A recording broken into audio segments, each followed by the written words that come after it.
മുനമ്പത്തെ ഭൂമിയിൽ വഖഫിന് അധികാരമില്ലെന്ന റിപ്പോർട്ടുകളാണ് പുറത്തുവരുന്നത്. സിദ്ദിഖ് സേട്ട് ഫറൂഖ് കോളേജ് നിയമ ഇടപാടുകൾ നിയമവിരുദ്ധമാണെന്നും കൃത്രിമ രേഖകളിലെ ഭൂമിയാണ് സിദ്ദിഖ് സേട്ട് വിൽപ്പന നടത്തിയതെന്ന് അബ്ദുൾ സത്താർ ഹാജി മൂസയുടെ ചെറുമകൾ ഷംസാദ് ഹുസൈൻ സേട്ട് വെളിപ്പെടുത്തിയതോടെയാണ് വഖഫ് അധിനിവേശത്തിൽ മുനമ്പത്തെ ഭൂമി വിൽപ്പനയിലും വൻ ക്രമക്കേട് എന്ന വെളിപ്പെടുത്തലുകൾ പുറത്തുവരുന്നത്. മുനമ്പത്തെ ഭൂമിയിൽ വഖഫ് ബോർഡ് അതിശക്തമായ അവകാശവാദം ഉന്നയിക്കുമ്പോഴാണ് ഇത്തരത്തിലുള്ള ഒരു വെളിപ്പെടുത്തൽ പുറത്തു വന്നിരിക്കുന്നത്. വിശദാംശങ്ങൾ ഇങ്ങനെയാണ്. തിരുവിതാംകൂർ മഹാരാജാവ് 404 ഏക്കർ ഭൂമി കൊടുത്ത് അബ്ദുൾ സത്താർ ഹാജി മൂസയ്ക്കായിരുന്നു. സിദ്ദിഖ് സേട്ട് കൂട്ടുനിന്ന് പ്രമാണങ്ങളിൽ ക്രമക്കേട് നടത്തി. സർക്കാരിന്റെ കണ്ണിൽ പൊടിയിടാനാണ് ഈ പ്രമാണങ്ങൾ 1950 സിദ്ദിഖ് സേട്ട് ഉണ്ടാക്കിയതെന്ന് ഷംസാദ് ഹുസൈൻ സേട്ട് പറഞ്ഞു. മുനമ്പത്തെ ഭൂമി വഖഫിന്റേതല്ലെന്ന് ശക്തിപ്പെടുത്തുന്നതാണ് ഷംസാദ് ഹുസൈൻ സേട്ടിന്റെ വെളിപ്പെടുത്തൽ. തിരുവിതാംകൂർ രാജവംശത്തിന്റെ ഭൂമി പാട്ടത്തിനായി ഒരു വ്യക്തിയുടെ കയ്യിലെത്തുകയായിരുന്നു. പിന്നീട് ഇത് ഫറൂഖ് കോളേജിലേക്ക് കൈമാറിയതോടെയാണ് പ്രശ്നങ്ങൾ ഉടലെടുക്കുന്നത്. ഇതിനിടയിലാണ് കുടുംബത്തിന്റെ ഭാഗത്തു നിന്ന് നിർണായകമായ വെളിപ്പെടുത്തൽ ഉണ്ടായിരിക്കുന്നത്. സിദ്ദിഖ് സേട്ട് ഫറൂഖ് കോളേജിന് ഭൂമി നൽകിയെന്നാണ് മുനമ്പത്തെ ഭൂമിയെക്കുറിച്ച് പറയുന്നത്. രാജ്യഭരണകാലത്ത് തിരുവിതാംകൂർ രാജാവ് ഗുജറാത്തിൽ നിന്നെത്തിയ വ്യാപാരിയായിരുന്ന അബ്ദുൾ സത്താർ സേട്ടിന് ഭൂമി പാട്ടത്തിന് നൽകുകയായിരുന്നുവെന്നും പിന്നീട് ഈ കുടുംബത്തിലെ അംഗമെന്ന നിലയിൽ ഒരാളെത്തി ഫറൂഖ് കോളേജ് ആരംഭിക്കുന്ന സമയത്ത് നൽകുകയും ചെയ്തുവെന്നാണ് വഖഫ് ബോർഡ് അവകാശവാദം ഉന്നയിക്കുന്നത്. എന്നാൽ സിദ്ദിഖ് സേട്ടിന് അബ്ദുൾ സത്താർ ഹാജി മൂസയുടെ കുടുംബവുമായി ബന്ധമില്ലെന്ന് കുടുംബം പറയുന്നു. ഇതുവരെ വഖഫ് ബോർഡ് ഉന്നയിച്ച അവകാശവാദത്തിന്റെ വിശദാംശങ്ങൾ ഇങ്ങനെയാണ്. ഗുജറാത്തുകാരനായ അബ്ദുൾ സത്താർ സേട്ട് കൊച്ചിയിലെത്തുന്നത് 1920-ലാണ്. മുനമ്പം വേളാങ്കണ്ണി കടപ്പുറത്തിന് ചുറ്റുമുള്ള ഭൂമിയുടെ ഉടമസ്ഥാവകാശം സംബന്ധിച്ച ചരിത്രം തുടങ്ങുന്നത് തിരുവിതാംകൂർ മഹാരാജാവ് 406 ഏക്കർ ഭൂമി കൃഷി ആവശ്യത്തിനായി സേട്ടിന് പാട്ടത്തിന് കൊടുത്തു. 1948 ആയപ്പോഴത്തേക്കും സത്താർ സേട്ടിന് പിൻഗാമിയായ സിദ്ദിഖ് സേട്ടിന്റെ പേരിൽ ആ ഭൂമി മഹാരാജാവ് തീരാധാരം ചെയ്തു നൽകി. കേരള പിറവിക്ക് മുമ്പാണ് ഇതൊക്കെയെന്ന് സംഭവിക്കുന്നത്. മുസ്ലിം സമുദായത്തിന്റെ വിദ്യാഭ്യാസപരമായ പിന്നോക്കാവസ്ഥ പരിഹരിക്കാൻ 1948 ഓഗസ്റ്റ് മാസം 12-ാം തീയതി തുടങ്ങിയ കോഴിക്കോട്ടെ ഫറൂഖ് കോളേജിന് മുനമ്പത്തെ ഭൂമി സിദ്ദിഖ് സേട്ട് വഖഫ് ചെയ്തു. 1 ലക്ഷം വെച്ചുള്ള ദാനം എന്നാണ് വഖഫ് എന്നതുകൊണ്ട് അർത്ഥമാക്കുന്നത്. അവിടുത്തെ ലക്ഷ്യം ഫറൂഖ് കോളേജിന്റെ വിദ്യാഭ്യാസ പുരോഗതിയായിരുന്നു. 1950 നവംബർ 1-ന് എടപ്പള്ളി സബ് രജിസ്ട്രാർ ഓഫീസിൽ വെച്ചായിരുന്നു നടപടിക്രമങ്ങൾ പൂർത്തിയാക്കിയത്. കോളേജിന് ഈ ഭൂമി ആവശ്യമില്ലാതെ വരുന്ന ഘട്ടത്തിൽ സിദ്ദിഖ് സേട്ടിനോ അദ്ദേഹത്തിന്റെ അവകാശികൾക്കോ ഭൂമി തിരിച്ചു നൽകണമെന്ന വ്യവസ്ഥയോടെയായിരുന്നു കൈമാറ്റം.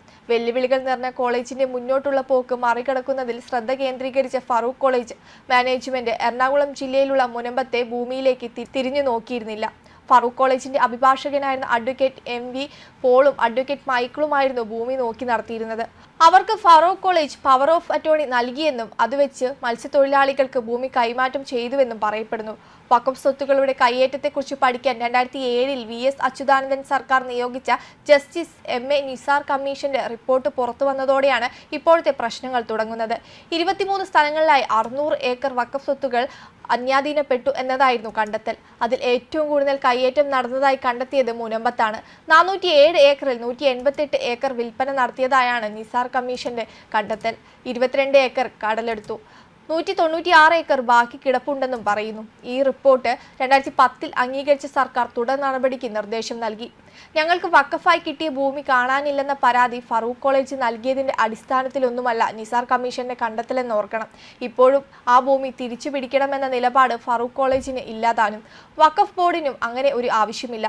വഖഫ് സംരക്ഷണ സമിതി എന്ന കൂട്ടായ്മയാണ് ഭൂമി തിരിച്ചുപിടിക്കണമെന്ന് ആവശ്യപ്പെട്ട് കോടതിയെ സമീപിച്ചത്. എറണാകുളത്തെ കുറച്ച് ആളുകളാണ് കൂട്ടായ്മയ്ക്ക് പിന്നിൽ. ഹർജിയുടെ അടിസ്ഥാനത്തിൽ ഭൂമി തിരിച്ചുപിടിക്കാനുള്ള നടപടികൾ തുടങ്ങണമെന്ന് ഹൈക്കോടതി 2016-ൽ സർക്കാരിന് നിർദ്ദേശം നൽകി. മനുഷ്യാവകാശ പ്രശ്നമെന്ന നിലയിൽ മുനമ്പത്തുകാർക്ക് കരം അടയ്ക്കാനുള്ള അനുമതി റവന്യൂ വകുപ്പ് നൽകിയെങ്കിലും വഖഫ് സംരക്ഷണ സമിതിക്കാരുടെ ഹർജിയിൽ സർക്കാർ തീരുമാനത്തിന് കോടതി സ്റ്റേ നൽകി. ഇതോടെ ഭൂമിയുടെ ക്രയവിക്രയം മാത്രമല്ല പണയപ്പെടുത്തി ലോൺ എടുക്കാൻ പോലും പറ്റാത്ത സ്ഥിതിയിലായി അവിടെയുള്ള മനുഷ്യർ. അതേസമയം രാജ്യത്തുടനീളം 994 വഖഫ് സ്വത്തുക്കൾ കയ്യേറ്റം നേരിടുന്നതായി കേന്ദ്രം പാർലമെന്റിൽ അറിയിച്ചു. തമിഴ്നാട്ടിലാണ് ഏറ്റവും അധികം അധിനിവേശ ശ്രമങ്ങൾ നടത്തിയിട്ടുള്ളത്. 734 സ്വത്തുക്കളാണ് അന്യാധീനപ്പെടുത്തിയത്. ആന്ധ്രാപ്രദേശിൽ 152, പഞ്ചാബിൽ 63, ഉത്തരാഖണ്ഡിൽ 11, ജമ്മു കാശ്മീരിൽ 10 എന്നിങ്ങനെയാണ് കയ്യേറ്റം ചെയ്യപ്പെട്ട വഖഫ് സ്വത്തുക്കൾ.